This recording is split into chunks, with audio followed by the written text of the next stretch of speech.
Hello friends, आपका हमारे इस यूट्यूब चैनल पर स्वागत है। इसमें आज हम workshop calculation and science Bharat skill question bank solution की पार्ट 3 वीडियो में आगे के क्वेश्चंस को सॉल्व करेंगे। तो चलिए चलते हैं अपने पहले क्वेश्चन पर। पहला क्वेश्चन है, on dividing 32a² we get the quotient as. ठीक है, तो कहने का मतलब 32a² प्लस 12ab³ को 8ab से डिवाइड करने पर हमें क्या मिलेगा। तो आइए चलते हैं इस क्वेश्चन को सॉल्व करते हैं। तो 32a² प्लस 12ab³ बाई आपका क्या हो जाएगा 8ab। सॉल्व करते हैं तो इसका मतलब क्या है, 8ab से 32 में भी डिवाइड होगा और 12ab³ में भी डिवाइड होगा। तो चलिए सॉल्व कर लेते हैं। 32a² divided by 8ab plus 12ab³ divided by 8ab। जल्दी ये सॉल्व कर लेते हैं। 8 4 जा 32, ए से ये स्क्वायर कैंसिल हो जाएगा और बी से ये बी कैंसिल हो जाएगा। यहाँ से आपका क्या होगा, ये ए, यहाँ पर आपका ab³ है तो ये a से a कैंसिल हो जाएगा और b से ये क्यूब कैंसिल होकर यहाँ पर स्क्वायर हो जाएगा। तो 8 को सॉल्व करेंगे तो ये 1 पॉइंट आपका आ जाएगा कितना 5। तो यहाँ से जो आंसर आपका निकलेगा वो हो जाएगा 4a प्लस 1.5b²c।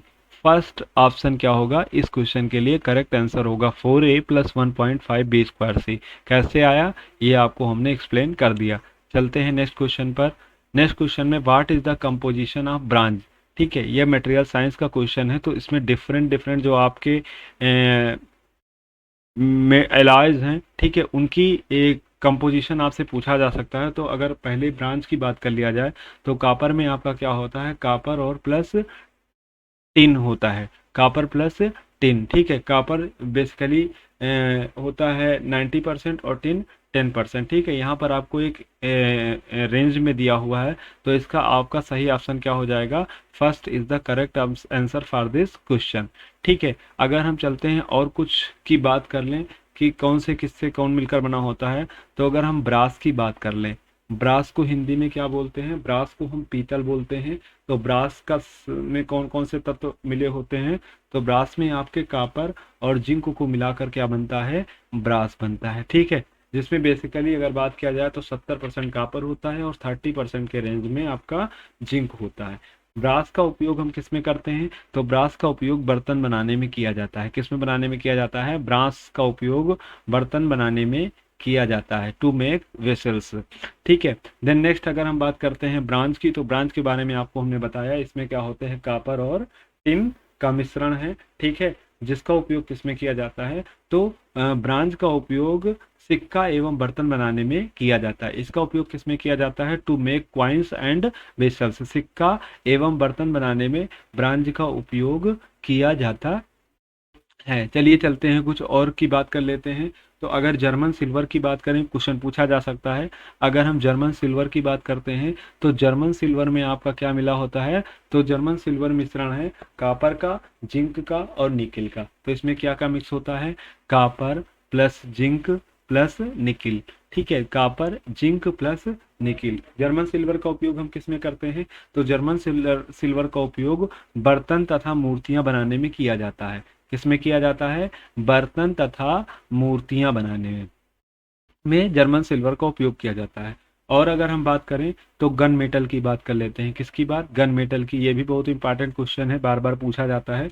तो गन मेटल की बात कर लें तो गन मेटल में आपका क्या क्या मिश्रित होता है, कॉपर जिंक और टिन। तो आपका कॉपर प्लस जिंक और प्लस टिन का मिश्रण क्या होता है, गन मेटल होता है। गन मेटल का उपयोग हम तोप या गियर बनाने के लिए किया जाता है। तो गन मेटल का उपयोग किसके लिए किया जाता है, तोप या गियर बनाने में गन मेटल का उपयोग किया जाता है।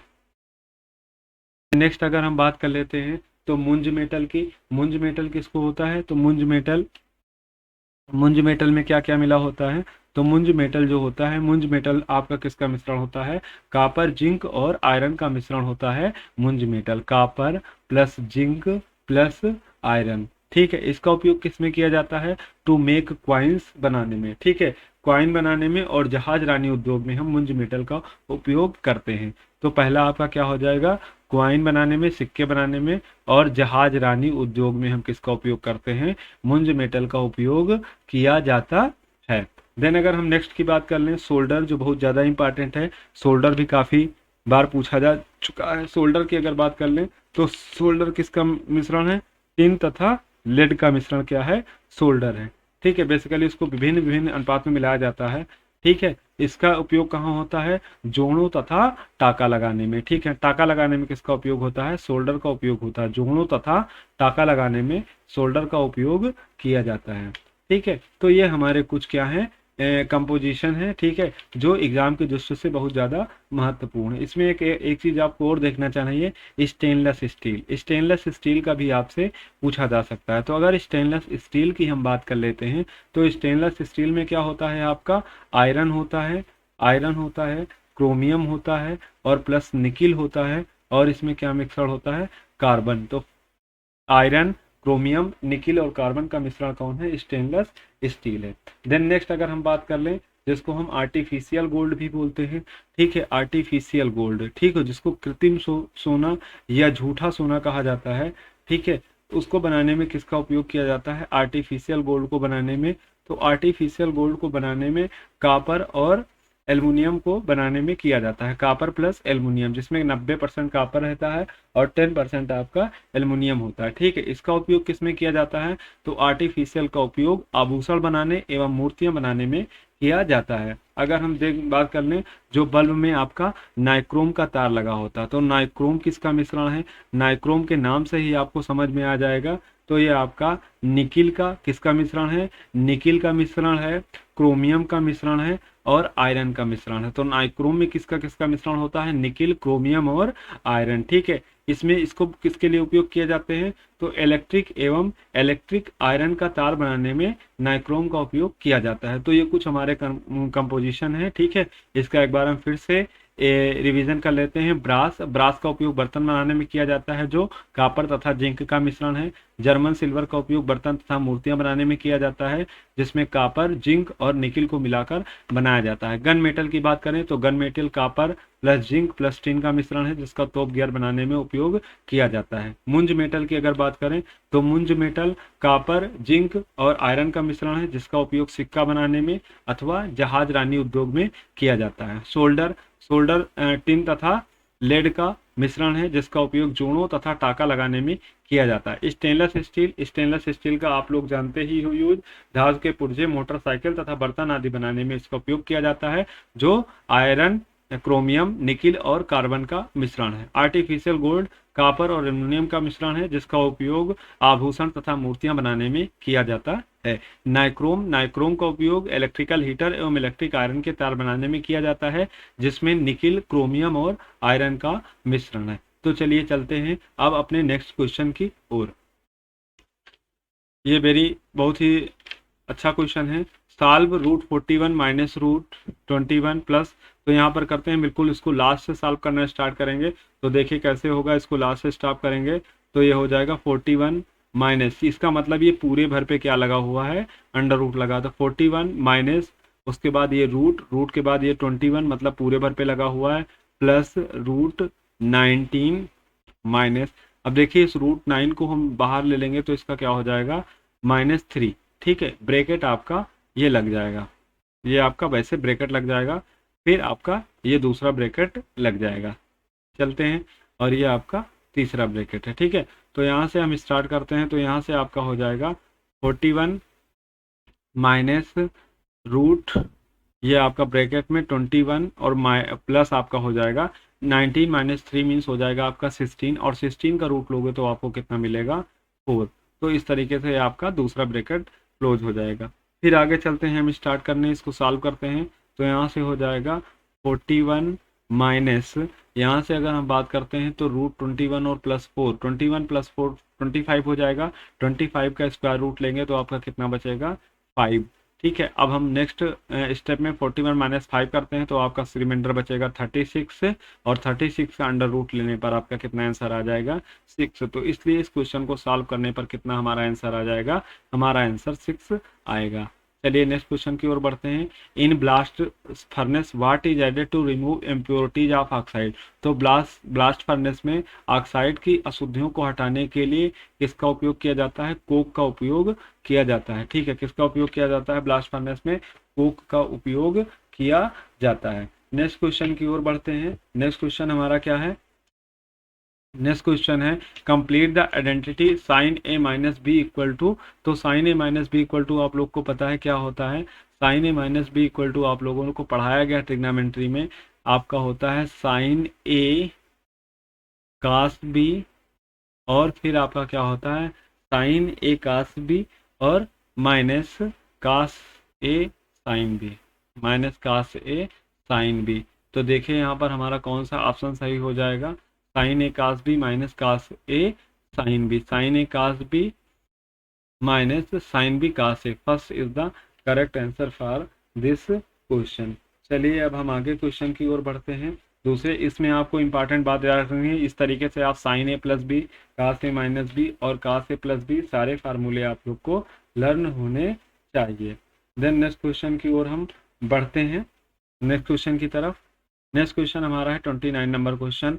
ए by B equal to 6/5, then find the value of A square plus B square upon A square minus B square. तब आपको A square plus B square और ए माइनस बी स्क्वायर की value पता करनी है। ठीक है, तो यहाँ से क्या हो जाएगा? A square plus B square ऊपर है और अपान में आपका क्या है? ए स्क्वायर माइनस बी स्क्वायर। ठीक है, तो आपको वैल्यू किसकी पता करनी? ए अपान बी की। तो अगर हम क्या कर लें, इन दोनों में हर 1 अपान बी से डिवाइड कर दें हर और अंश में, तो आपका क्या मिल जाएगा? 1 अपान बी स्क्वायर से करते हैं तो एक बार यहाँ से आपको क्या मिलेगा? ऊपर मिल जाएगा A square upon B square minus plus B square upon B square. Okay, then आपको नेक्स्ट नीचे इस तरीके से क्या मिल जाएगा? A square upon B square minus B square upon B square, ये आपको मिल जाएगा। देन नेक्स्ट बी स्क्वायर यहाँ कैंसिल, यहाँ से बी स्क्वायर कैंसिल, तो आपको आगे सॉल्व करने पर क्या मिलेगा? A square upon B square plus 1, और दूसरे स्टेप में आपको क्या मिल जाएगा? हर में A square upon B square minus 1। अब आपको वैल्यू किसकी दी गई है? तो आपको वैल्यू ए अपान बी की वैल्यू दी गई है। ए अपान बी की वैल्यू क्या दी गई है आपको? तो ए अपान बी की वैल्यू 6/5 दी गई है। तो यहाँ से ए स्क्वायर प्लस बी स्क्वायर की वैल्यू आप फाइंड आउट कर सकते हैं बहुत ही आसानी से। ए स्क्वायर अपान बी स्क्वायर आपको क्या मिल जाएगा? तो ए स्क्वायर बी स्क्वायर मिल जाएगा आपको 36/25। ये वैल्यू हम कहाँ पुट कर देंगे? ये वैल्यू हम यहीं पर पुट कर देंगे। तो यहाँ से क्या हो जाएगा? 36/25 प्लस 1 ऊपर हो जाएगा और नीचे आपका हो जाएगा 36/25 माइनस 1। एलसीएम लेके जब हम इसको सॉल्व करेंगे तो 36 और प्लस 25, 36 प्लस 25 आपका कितना हो जाएगा? 36 प्लस 25 को ऐड कर लीजिए तो 65 आपका हो जाएगा। 6511 यहाँ हम नोट कर दे रहे हैं, 6511 और 3251 61/25 हो जाएगा। ठीक है, और अपान नीचे की बात करेंगे तो आपका 36 माइनस 25 आपका हो जाएगा 11, तो 11 अपान आपका कितना हो जाएगा? 25। ठीक है, तो इसको जब हम सॉल्व करेंगे तो कितना आंसर आ जाएगा हमारा? तो हमारा आंसर आ जाएगा 61 बाई, कितना आंसर आएगा? 61/11। 25 से 25 हो जाएगा, क्या हो जाएगा? कैंसिल। तो हमारा आंसर कितना आ जाएगा? 61/11। तो इसमें हमारा कौन सा ऑप्शन सही हो जाएगा? इसमें हमारा first option is the correct answer for this question. ठीक है, आप लोग को कोई प्रॉब्लम? चलिए नेक्स्ट क्वेश्चन की तरफ बढ़ते हैं।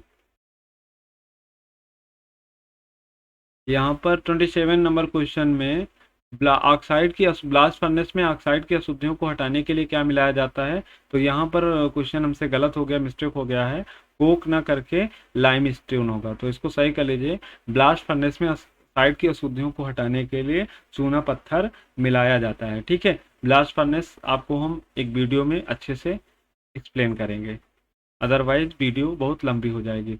देन क्वेश्चन नंबर 30 की बात करें, the maximum friction acting on the body is, घटक पर कार्य करने वाला अधिकतम घर्षण है। तो ये क्वेश्चन हमारा घर्षण से, हम जानते हैं घर्षण में कई प्रकार से फ्रिक्शन होते हैं, limiting friction, sliding friction.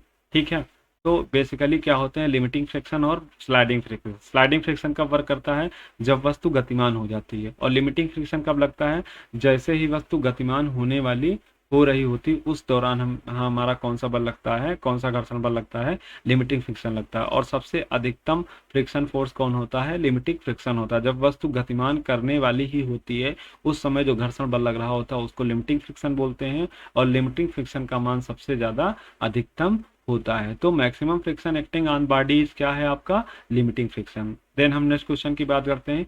Heat and work both are functions path point exact differential non transient. तो हीट और वर्क दोनों पाथ फंक्शंस हैं। ये कैसे होते हैं, इसके लिए एक नई वीडियो आपको कैलोरीमेट्री में बनाएंगे। कैलोरीमेट्री का टॉपिक है और उसमें आपको समझाएंगे कि पाथ फंक्शंस क्या है। ठीक है, तो नेक्स्ट क्वेश्चन की ओर बढ़ते हैं। Question number 32। A body moving with an initial velocity of 5 metre per second comes to halt, what is the distance travelled in 10 second. ये आपकी गति के समीकरण से क्वेश्चन है। तो गति के समीकरण में आप लोगों ने तीन बेसिकली कुछ समीकरण आपको पढ़ना है। पहला समीकरण गति का क्या होता है, तो पहला समीकरण आपका गति का होता है v बराबर u plus A T, V बराबर u plus A T. Then second गति का समीकरण आपका क्या होता है, सेकंड गति का समीकरण होता है s बराबर U T plus half A T square. ठीक है, और थर्ड समीकरण आपका होता है B square equals to U square plus 2as। तो ये गति के आपके तीन समीकरण हैं जिसे आपको याद रखना है। v यहाँ पर क्या है, तो v यहाँ पर आपकी फाइनल वेलोसिटी है, u आपकी इनिशियल वेलोसिटी है, a उत्पन्न त्वरण है, और t क्या है आपका सेकंड है। तो पहला समीकरण आपका t सेकंड बाद वस्तु में वेग निकालने के लिए हम इस समीकरण का यूज करते हैं। टी सेकंड में चली गई दूरी को निकालने के लिए इस समीकरण का यूज करते हैं। सेकंड समीकरण s बराबर U T plus half A T square का, और s दूरी चलने के बाद वस्तु में अगर आपको वेग पता करना है तो आप V square equal to U square plus 2as निकालते हैं। अब चलिए क्वेश्चन की ओर चलते हैं। ए body moving with an initial velocity. ठीक है, एक वस्तु की प्रारंभिक वेग कितना था, तो यहाँ पर u कितना है, तो यहाँ पर आपका u है क्या, 5 मीटर प्रति सेकंड। ठीक है, 5 मीटर प्रति सेकंड। ठीक है, तो उसका बाद उसका इनिशियल वेलोसिटी फाइनल वेलोसिटी कितनी हो जाती है, वक्ति रुक जाती है, तो 0 मीटर प्रति सेकंड। 0 मीटर प्रति सेकंड कितने सेकंड में रुक गई, 10 सेकंड में।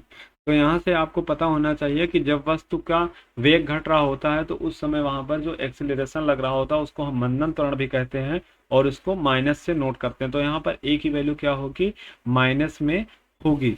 ठीक है, क्योंकि मंदन कर रहा होगा, लेकिन यहाँ पर मंदन का मान आपको नहीं दिया गया है, मंदन का मान आपको नहीं दिया गया। तो हमें क्या निकालनी है, पहले हम मंदन निकालेंगे। तो मंदन निकालने के लिए हम पहले समीकरण के पास जाएंगे। तो यहाँ से आप वैल्यू रख दीजिए 0 equal to U plus A T, 0 equal to U plus A T. U की वैल्यू आपकी क्या हो जाएगी, तो 0 इक्वल टू यू की वैल्यू आपकी हो जाएगी 5 प्लस ए की वैल्यू आपको नहीं पता, इंटू टी की वैल्यू आपको कितनी दी गई है, तो टी की वैल्यू आपको 10 सेकंड दी गई। यहाँ पर 10 पुट कर दीजिए, तो यहाँ से आपकी ए की वैल्यू क्या आ जाएगी, -5/10, यानी 5 1 जा 5, 5 2 जा 10, -1/2 मीटर प्रति सेकंड स्क्वायर। अब आपको क्या ज्ञात करनी है, दूरी ज्ञात करनी है। तो दूरी के लिए आपको फार्मूला क्या लगाना पड़ेगा, s equal to U T plus half A T square. चलिए यहाँ पर वैल्यू सारी पुट कर दीजिए। तो s इक्वल टू यू की वैल्यू क्या है आपकी 5, इंटू टी कितना है आपका 10, फिर आप यहाँ पर प्लस रखेंगे, हाफ ए की वैल्यू किस में आई, माइनस में, तो यहाँ पर माइनस में ही वैल्यू पुट कर दीजिए, -1/2 इंटू टी की वैल्यू आप क्या रख देंगे, तो टी की वैल्यू आपको 10 सेकंड दी गई, मीन्स 10 स्क्वायर, 10 स्क्वायर का मतलब आपका हो जाएगा 100। तो यहाँ से हो जाएगा 2 2 जा 4, और 4 को 25 से काटेंगे तो आपका आ जाएगा 5 10 जा 50, और माइनस आपका हो जाएगा 25। तो आपका यहाँ से कितना आ जाएगा, 25 मीटर इज योर आंसर। तो यहाँ पर इस क्वेश्चन का आंसर क्या हो जाएगा, 25 मीटर। चलिए नेक्स्ट क्वेश्चन की ओर हम बढ़ते हैं। नेक्स्ट क्वेश्चन हमारा क्या कहता है, the temperature of A furnace is measured by. ठीक है, फर्नेस का टेम्परेचर किसके द्वारा मापा जाता है। फर्स्ट वन क्या है, पायरोमीटर, नेक्स्ट वन क्या है, कैलोरीमीटर, और थर्ड वन क्या है, थर्मामीटर, और फोर्थ वन क्या है, गैस थर्मामीटर। ठीक है, तो आप लोग जानते हैं कि भट्ठी का तापमान किसके द्वारा नापा जाता है? तो भट्ठी का तापमान पायरोमीटर द्वारा नापा जाता है। चलिए यहीं पर हम डिस्कशन कर लेते हैं कि पायरोमीटर क्या है। तो पायरोमीटर हाई टेम्परेचर को मापने के लिए उपयोग किया जाता है, ठीक है। जो थर्मोकपल प्रिंसिपल पे क्या करता है, वर्क करता है। किस प्रिंसिपल पे वर्क करता है? पायरोमीटर का उपयोग किसके लिए किया जाता है? तो हाई टेम्परेचर को मेजर करने के लिए किसका उपयोग करते हैं? पायरोमीटर का उपयोग करते हैं। जिसका वर्किंग प्रिंसिपल क्या है? तो ये थर्मोकपल के सिद्धांत पर कार्य करता है या थर्मोकपल के नियम पर कार्य करता है। जिसमें थर्मोकपल में क्या होता है? थर्मोकपल में आपका सी बैक इफेक्ट पे काम करता है, जिसमें एक क्लोज सर्किट जब उसमें एक बंद परिपथ बनता है तो वहां पर एक दो डिसिमिलर मेटल्स लगे होते हैं, ठीक है। उनके बीच तापांतर होने पर, ठीक है, एक विद्युत वाहक बल उत्पन्न होता है। तो इस सिद्धांत पर हमारा पायरोमीटर वर्क करता है, जिसका उपयोग उच्च तापमान मापने में किया जाता है। देन नेक्स्ट बात करते हैं कैलोरीमीटर के लिए की बात करते हैं। तो कैलोरीमीटर का उपयोग विशिष्ट ऊष्मा और वाटर इक्विवेलेंट जल का ऊष्मा तुल्यांक निकालने के लिए किया जाता है। ये एक ब्रेकर टाइप कंटेनर होता है। थर्मामीटर का उपयोग आप सब लोग जानते हैं। तो थर्मामीटर का उपयोग किसमें किया जाता है? तो थर्मामीटर का उपयोग मनुष्य के शरीर का तापमान ज्ञात करने में किया जाता है, ठीक है। देन गैस थर्मामीटर की बात करें तो यहाँ पर हम टेम्परेचर को वॉल्यूम या प्रेशर ऑफ गैस के वेरिएशन के पदों में क्या करते हैं, मांगते हैं। तो यहाँ पर जो टेम्परेचर मेजर किया जाता है वो वेरिएशन इन वॉल्यूम और प्रेशर ऑफ ए गैस में मापा जाता है। तो चलिए ये हमारा था 33 नंबर क्वेश्चन का डिटेल्ड डिस्कशन। देन चलते हैं 4 नंबर क्वेश्चन पे। The frequency eight which DC operates. तो डीसी जिस फ्रीक्वेंसी पे ऑपरेट करती है, डीसी की फ्रीक्वेंसी क्या होती है? अगर डीसी का हम वेव फॉर्म देखें तो डीसी का वेव फॉर्म बिल्कुल इस तरीके से होता है यहाँ पर। तो डीसी की फ्रीक्वेंसी कितनी होती है? तो डीसी की फ्रीक्वेंसी आपकी 0 हर्ट्ज होती है, ठीक है। नेक्स्ट क्वेश्चन की ओर बढ़ते हैं। नेक्स्ट क्वेश्चन क्या है? नेक्स्ट क्वेश्चन है negative gauge pressure is also known, ठीक है। निगेटिव गेज प्रेशर को जाना जाता है। तो निगेटिव गेज प्रेशर को किस नाम से जानते हैं? तो निगेटिव गेज प्रेशर को वैक्यूम प्रेशर के नाम से भी जाना जाता है। तो जानते हैं वैक्यूम प्रेशर क्या होता है? जब टोटल लोकल एटमॉस्फेरिक दबाव, जब वहां का क्या हो जाता है, वायुमंडलीय दाब, ठीक है, ज्यादा हो जाता है किसी भी सिस्टम में का दाब, जब दाब से वायुमंडलीय दाब क्या हो जाता है, ज्यादा हो जाता है, तो वहां पर हम किस टर्म का यूज करते हैं? वैक्यूम प्रेशर का या निगेटिव गेज प्रेशर का उपयोग करते हैं, ठीक है। उपयोग किया जाता है, ठीक है। वैक्यूम शब्द का उपयोग किया जाता है। तो नेगेटिव गेज प्रेशर को हम क्या जानते हैं? वैक्यूम प्रेशर के नाम से भी जानते हैं। वैक्यूम प्रेशर क्या है कि जब किसी भी क्षेत्र का दबाव, ठीक है, सिस्टम के दबाव से, कोई भी आपका सिस्टम बनाए हैं, ठीक है, उस सिस्टम में का दबाव उस क्षेत्र के दबाव से क्या हो जाता है? उस क्षेत्र के दबाव से कम हो जाता है, तो उसको हम क्या बोलते हैं? उसको नेगेटिव गेज प्रेशर के नाम से जाना जाता है और इसको दूसरे नाम से वैक्यूम प्रेशर के नाम से भी जाना जाता है, ठीक है। एक परफेक्ट वैक्यूम को क्या करते हैं? एब्सोल्यूट जीरो प्रेशर के नाम से भी जाना जाता है या उसको एब्सोल्यूट जीरो प्रेशर भी समझते हैं। देन नेक्स्ट क्वेश्चन की हम चर्चा करते हैं। specific gravity of 1 liter of a liquid when its density is 7135 kilogram पर मीटर क्यूब इज, ठीक है। तो स्पेसिफिक ग्रेविटी को हम रिलेटिव डेंसिटी के नाम से भी जानते हैं। स्पेसिफिक ग्रेविटी को हम किसके नाम से जानते हैं? रिलेटिव डेंसिटी के नाम से भी जानते हैं। ये क्या होता है? ये आपका होता है, इसका फार्मूला होता है ratio of the density of substance, ratio of the density of substance, density of substance upon standard substance,